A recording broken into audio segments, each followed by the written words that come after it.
Police मुठभेड़ में 2 शातिर अपराधी ढेर, 50,000 व 1 लाख का था इनाम घोषित। गाजियाबाद पुलिस द्वारा 2 अलग अलग जगहों पर मुठभेड़ में 2 पुरस्कार घोषित दुर्दांत अपराधी ढेर किए गए। आपको बताते चले कि राकेश पुत्र निवासी दुजाना, थाना बादलपुर, जिला गौतम बुद्ध नगर पुलिस मुठभेड़ में घायल हो गया, जिसे अस्पताल में भर्ती कराया गया, जहां पर डॉक्टरों ने राकेश को अस्पताल में मृत घोषित कर दिया, जिस पर पुलिस ने 50,000 का इनाम घोषित कर रखा था। उस पर 15-16 संगीन अपराध पंजीकृत थे। वहीं दूसरी तरफ चेकिंग के दौरान पुलिस टीम की बैरिकेडिंग को देखकर 2 संदिग्ध व्यक्ति कच्चे रास्ते की तरफ उतर गए एवं आगे उनकी बाइक तारों में फंस जाने के कारण गिर गई। संदिग्ध व्यक्तियों द्वारा पुलिस पार्टी पर लगातार जान से मारने की नियत से फायरिंग की गई। फायरिंग के दौरान पुलिस अधीक्षक अपराध क्षेत्राधिकारी इंदिरापुरम एवं प्रभारी निरीक्षक इंदिरापुरम की बुलेट प्रूफ जैकेट में गोली लगी व 1 आरक्षी घायल हो गया। एक अपराधी भागने में सफल रहा तो दूसरे बदमाश की पहचान बिल्लू दुजाना उर्फ Avnish sharp shooter Anil gang निवासी दुजाना, थाना बादलपुर, जिला गौतम बुद्ध नगर को पुलिस ने मुठभेड़ में गिरफ्तार कर लिया, जिस पर पुलिस ने 1 लाख का इनाम घोषित कर रखा था, जिसके विरुद्ध संगीन धाराओं में करीब 2 दर्जन से अधिक अभियोग पंजीकृत थे। वहीं मुठभेड़ में संदिग्ध व्यक्तियों द्वारा पुलिस पार्टी पर लगातार जान से मारने की नियत से फायरिंग की गई। फायरिंग के दौरान पुलिस अधीक्षक एवं क्षेत्राधिकारी नगर प्रथम के बुलेट प्रूफ जैकेट में गोली लगी एवं 1 आरक्षी गोली लगने से घायल हो गया। केटी लाइव न्यूज के लिए हसन खान की रिपोर्ट। करने के रात 1 बजे के बाद चेकिंग करने के जनपद में क्यों हम टाइम बदल के करेंगे, तो छोटी मोटी घटना रात के भी जो हाईवे पर रोडों पर या थोड़ा छोटी मोटी लूट रात का टाइम और जगह पुरानी टाइम ऑटो वाला का सब घटना इस तरह हुआ था। अब इसके रुकने के कल भी अभियान चल रहा था और साथ साथ हमारा जनपद में कई इनामी अपराधी की काम चल रहा था। हमारा एसपी क्राइम टीम, स्वाट टीम, एसपी क्राइम का स्वाट टीम, एसओजी टीम और एसपी सिटी का एसओजी टीम, सब लोग उस पर भी सब रिवार्ड टीमों से भी काम कर रहा था। कल हम लोग की इनपुट मिली, कुछ इनामी अपराधी जनपद में आग में थोड़ा से मूवमेंट इधर दिखाई पड़ रहा है, मुखबिर के माध्यम से मिला था। उसका हमको और सख्ती से कड़ी से हर जगह बैरियर लगा दिया हमने। आज बैरियर लगा के सब जगह चेकिंग, कहीं भी टकराव हो सकता है। इसी के कड़ी पर हम लोग लगातार चेकिंग कर रहा था। कल रात अचानक पुलिस चेकिंग कर रहा था। उस समय पहले ये सूचना मिली कंट्रोल रूम के माध्यम से और एक जगह यहाँ पे मधुबन थाना क्षेत्र में एक मोटरसाइकिल में 2 लोग पुलिस रुकने के लिए प्रयास की थी। उन लोग प्रयास करने के समय उन लोग पुलिस को बैरिकेड तोड़ के आगे भागने की कोशिश कर और पुलिस टीम भी आगे पीछे भागा और पुलिस टीम पीछे भागने के समय वो बाद में अधिकारी लोग भी क्षेत्र में भ्रमण में था और अधिकारी लोग भ्रमण करते समय उसमें सूचना मिलती सभी लोग कंट्रोल सूचना मिलती सभी लोग अधिकारी भी अपना वो जो सूचना मिलती पीछे पड़ने की कोशिश किया और वहाँ आगे जाने के बाद अपराधी लोग वहाँ पर रात करते मानते ही था। उसका फायदा उठा के वो लोग रोड पर चल रहे और पुलिस दूसरा टीम को अगर देखिए गाड़ी पुलिस लाइन चारों तरफ घूम रहा था, मोटर बजा के आ रहा था। उसके देखते हुए उन लोग का दबड़ा के वो लोग गाड़ी से फिसल गया। उस फिसलने के बाद गिरने के बाद उन लोग भागने की कोशिश किया। भागते समय फायरिंग करके भागा इन लोग और वहाँ का जो भी परिस्थिति है उसका आड़ लेके पेड़ और दीवार वगैरह का आड़ ले उन लोग फायरिंग करके जा रहा था। हमारा टीम भी सुधरते वहाँ पर देखते हुए तुरंत हमारा टीम भी वो अपराधी फायरिंग कर रहा था। इसके देखते हुए पुलिस टीम भी अपना तैयारी के साथ वो भी अपना बाइक बीपी जैकेट वगैरह सब टीम लगा के उन लोग भी उनके पीछे पड़ने की कोशिश किया गाड़ी से उतर के। उस समय फायरिंग लगातार चली लगभग 30-35 मिनट 40 मिनट के आसपास लगभग चली। फायरिंग लगातार इधर उधर दोनों तरफ से कई राउंड फायरिंग हुई। फायरिंग होने के बाद फायरिंग बंद होने के बाद पता चला वहाँ पे एक आदमी गिर पड़ा है घायल अवस्था पे और साथ साथ हमारा पुलिस कर्मचारी भी कुछ लोगों का बाद में पता चला घायल हो गया, उनको भी हल्की फुल्की चोट पड़ी और तुरंत हमने जो घायल अवस्था में गिर पड़ा था वो क्रिमिनल है, उसका हमारा टीम वालों ने पहचान लिया था। वो हमारा पहले ही हमारा DCRP रिकॉर्ड्स में है। तो ये आदमी तो वो राकेश पुत्र जयपाल निवासी इधर दुजाना बादलपुर थाना का है। उनका पहचान हुआ था। हमारा एक अंदाज़ा लगा था, वो उसी तरह का लगा। उसके आधार पर हम लोगों ने पहचान लिया और उसके बाद तुरंत उन्होंने कहा फर्स्ट एड करा के तुरंत हॉस्पिटल के लिए पहुँचा। उनका जान बचाने के लिए हमारा जो नियम अनुसार हमने कार्य किया। हॉस्पिटल नज़दीक हॉस्पिटल पहुँचा और हॉस्पिटल में एक थोड़ा टाइम इलाज भी हुआ। उसके बाद डॉक्टर साहब ने मृत्यु घोषित हो गया और उसके बाद हमारे फोरेंसिक टीम मौके पर जांच किया। वहाँ पर आसपास में वहाँ पे कई राउंड वहाँ पे पिस्टल गिर पड़ी थी और कई 9mm का कई तरीके पोका भी मिली थी वहाँ मौके पर और हमारा पुलिस पर भी फायरिंग हुई, सब कई राउंड फायरिंग हुई थी। और ये घटना मधुबन टाउन सुनते दूसरा थाना क्षेत्र में भी हमको सूचना मिली थी, इंदिरापुरम पे भी वहाँ पे भी इस तरह का अपराधी वहाँ पे भी कोई गाड़ी तोड़ के भाग इस तरह सूचना मिला। बाद में वहाँ पे भी टीम हमारे एसपी क्राइम मैडम और सीओ इंदिरापुरम उनके टीम वहाँ पे उन लोग भी लगातार चेकिंग कर रहा। आज एसपी क्राइम का भी मैंने कहा था, उनका टीम के साथ चेकिंग कराई। हमारा ऑल्टरनेटिव एसपी क्राइम मैडम उनका टीम भी रोड पर रात में चेकिंग के लिए निकल जाती थी। इन लोग आज कल रात निकला था और साथ में मुखबिर की सूचना भी था। उसके आधार पर इंदिरापुरम में वहाँ पे ग्यारावाली पुल के पास वहाँ पे पुलिस टीम लगातार वहाँ पे भ्रमण था। सीओ इंदिरापुरम, SHO इंदिरापुरम सभी लोग टीम था। वहाँ पे भी देखते समय वहाँ पे भी एक अपराधी इसी तरीके वहाँ 2 लोग मोटरसाइकिल में पुलिस का बैरिकेड तोड़ के भाग रहा था।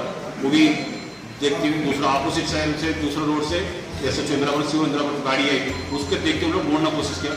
हालांकि का मोड़ के जाते समय हम लोग वहाँ पे तो करावाड़ी के पास आप लोग जानते हैं बहुत जंगल है, वहाँ पे जंगल है, नदी के किनारा है, सब चीज़ नहर है, वे सब चीज़ है।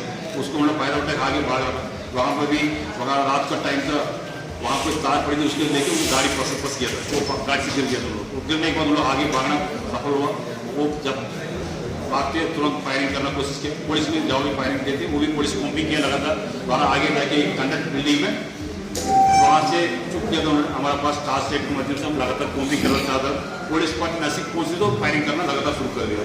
वो लगातार कई राउंड फायरिंग करना शुरू किया अपराधी और पुलिस भी अपना जान बचाने के चक्कर में उनसे वार्निंग भी दिया है, आप सरेंडर हो जाए, पुलिस वाला हम लोग है। फिर उन्होंने माने नहीं, फायरिंग किया और फायरिंग लेने जाते हैं कई राउंड फायरिंग होने पर वहाँ पर भी आधा घंटे के आसपास फायरिंग हुई और बाद में फायरिंग के शांत होने के बाद पुलिस ने देखा टास्क लेट के माध्यम से एक आदमी गिर पड़ा था, उनके घायल अवस्था में और कुछ अधिकारी लोग का BP जैकेट में उनका आवाज़ आई, कुछ लगी।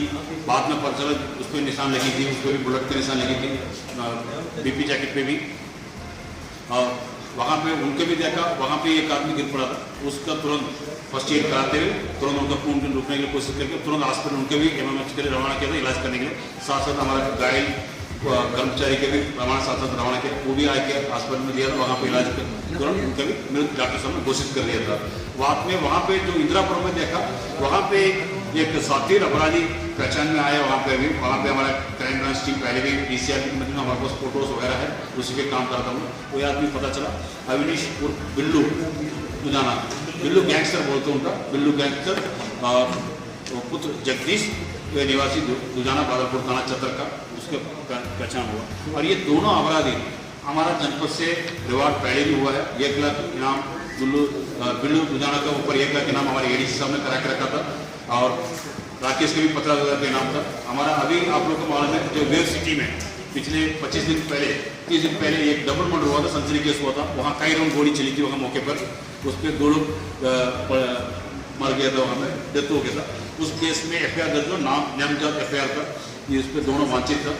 और इसके अलावा ये दोनों अपराधी के बारे में आप लोग पहले भी पुराना लोग आप जानते होंगे। यहाँ पर चर्चित एक कांड था मदन स्वीट के ऊपर, यानी उनका दुकान में जाके सीधे फायरिंग किया, जाके सीधे फायरिंग किया, उनका गला के ऊपर सीधे फायर किया था, उसको उनकी जान बच गया था। उसके बाद फायर करने के बाद उनका फोन का माध्यम से चिट्ठी भेज के रंगदारी पैसा मांगा था, उनका गुंडा टैक्स मांगा था। इस तरह का यहाँ पे आतंक था इनका। ये दोनों अपराधी साथ साथ मिलकर कई लोगों के ऊपर हमला कर चुके हैं, खासतौर से NCR रीजन में, नोएडा, गाजियाबाद, दिल्ली रीजन में इनके ऊपर कई मुकदमा है।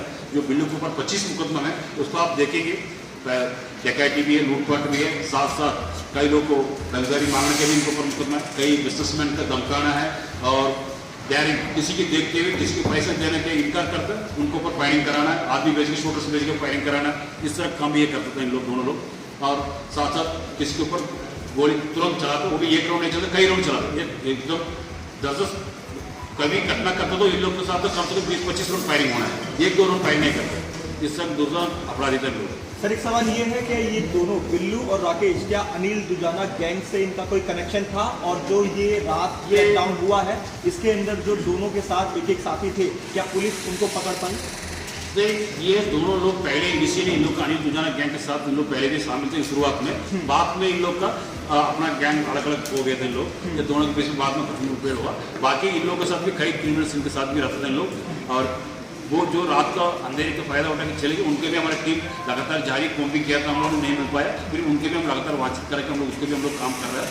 अब उनका बाकी गैंग मेंबर्स जो हमारा पुराना डोसियर है उसी के आधार पर हम लोग इनको भी हम काम करेंगे। कौन? ये दोनों एक्चुअली ये तो लगातार एक साथ घूमता था। अभी आजकल जो घटना करने के बाद, डबल मर्डर होने के बाद इन लोग एक्चुअली इन लोग का एक आजकल नया तरीका है, ये कभी मैक्सिमम आजकल इन लोग मोबाइल वगैरह यूज़ नहीं करते हैं। वो ये अपना अपना अलग घूमते थे, घर वाले से भी संपर्क नहीं रहता है।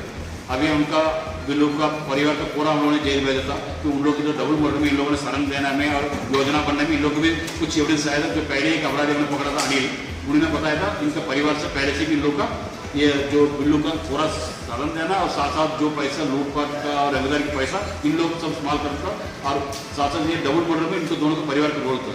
और इन लोग सर एक सवाल ये है सर कि जिस समय ये एनकाउंटर हुआ, क्या उस समय पुरुष साथ में थे और इनकी दिशा ऐसे कैसे किस तरह? नहीं, ये इनको दोनों का अलग एक्चुअली इन लोग दोनों अलग, हम लोग के मुखबिर को सूचना था ये दोनों आज गाजियाबाद में आना वाला है। वो कौन किस तरह से माना मालूम नहीं, लेकिन हमारा टीम लगातार चारों तरफ चेकिंग हो रही, रोजाना चेकिंग हो रही।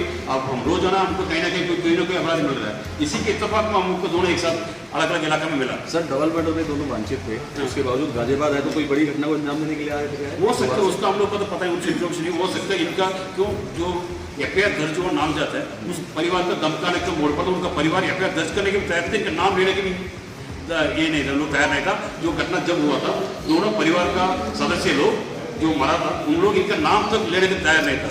वो इनके तक कोपते लोग का। लेकिन सर राकेश का नाम उपचार कहाँ कराया गया है और उनकी स्थिति इस समय क्या है? वो अभी तो ठीक है, हॉस्पिटल में सामान्य, वैसे उनको कोई जान का खतरा है, ठीक है, तो छोड़। सर एफआईआर में राकेश दुजाना तो है? राकेश का बाद में जो अनिल का पकड़ा था हम लोगों ने, बाकी हमारा अनिल को पकड़ते समय जो पहले एक आदमी जो परिवार लोग को जानकारी नहीं था, ये राकेश पहले कई घटना किया, कई घटना में नाम आते नहीं था कि इनका राकेश पिछले 6-7 साल से घर से जुड़े नहीं रहते, कहीं ना कहीं इधर उधर क्रिमिनल के साथ जुड़े रहते, किसी को पता नहीं चलता। बाद में जो अनिल का हम लोगों ने गिरफ्तार किया उस समय नाम इनका निकल पड़ा, 7 में डबल मर्डर। वो टाइमिंग तो लगभग 3:30 बजे के बाद उसके एग्जैक्ट टाइम को दोनों में 3:30 से 4:30-5 बजे के बीच में दोनों को इसको दोनों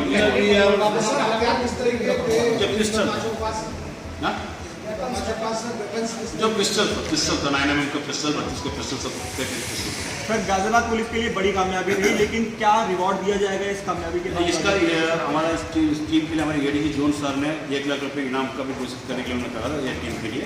बाकी सब शासन से मैं रिक्वेस्ट करूँगा, सभी लोग हमारी टीम अच्छा मेहनत की इन लोग के लिए रिवॉर्ड के लिए घोषित।